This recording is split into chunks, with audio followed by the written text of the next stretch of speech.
早晨，大家好，我係阿輝。上集講開天氣，今集繼續講天氣。而家天氣開始越嚟越熱，呢幾日都27、28度，睇嚟夏天已經來臨啦。大家係咪覺得香港夏天啲天氣好乞人憎呢？但其實如果站喺醫病嘅角度，呢個反而係上天俾我哋嘅恩賜。如果你有睇過之前呢一段片，你心水清可能會有啲眉目。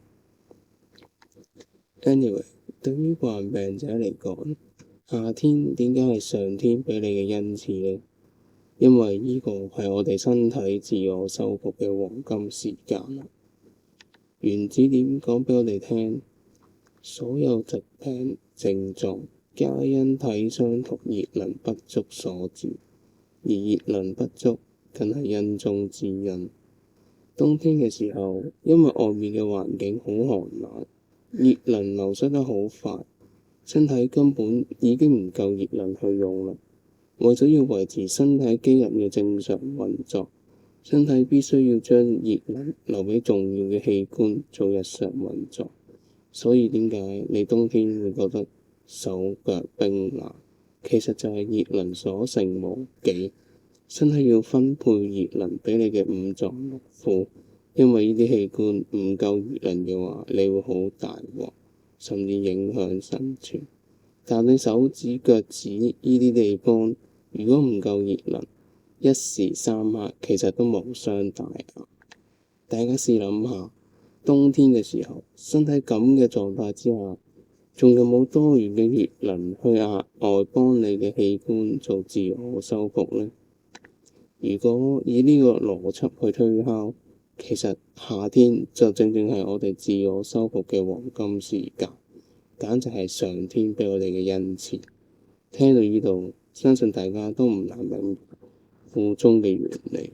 因為夏天嘅時候，外面嘅環境唔會令我哋快速流失熱能，熱能反而夠維持正常運作之餘，仲夠去額外俾我哋嘅身體受損嘅器官做自我修復。如果你身患重病，可以話呢個係病情逆轉變好嘅黃金機會，請好好把握呢個機會啊！如果你明白呢個道理，你就知道夏天成日走去飲凍嘢嘅人就白白浪費咗呢個黃金機會啦。其實好可惜。如果你想更詳細咁了解點解唔好飲凍嘢嘅原因，你不妨可以睇下我之前拍過嘅一段片，連結我放咗喺影片嘅下面。所以呢，當我哋而家知道咗呢個夏天嘅秘密之後，我哋以後就唔好再抱怨夏天天氣熱死人，抱怨成頭大汗，抱怨啲天氣搞到個人個身又熱又濕又立立。夏天係上天俾我哋嘅禮物，我哋反而要感恩，要爭取喺呢段黃金時間，盡快修復我哋嘅陳年舊患。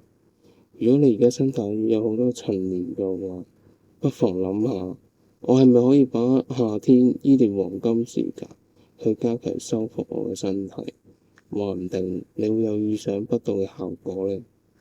好啦，今日我就分享到呢一度。